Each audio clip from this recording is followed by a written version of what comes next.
This is just a short video on the Anglo-Saxon tea axe from the Crayke Hoard. As you can see, it's a very simple design, and what is interesting is it has a folded eye at a very thin steel.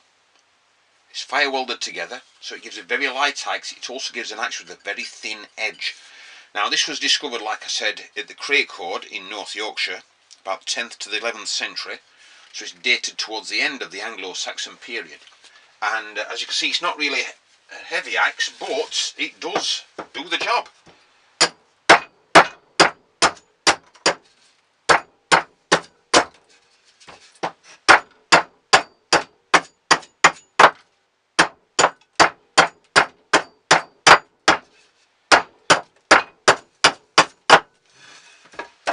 The Anglo-Saxon tea axe from the Crayke Hoard.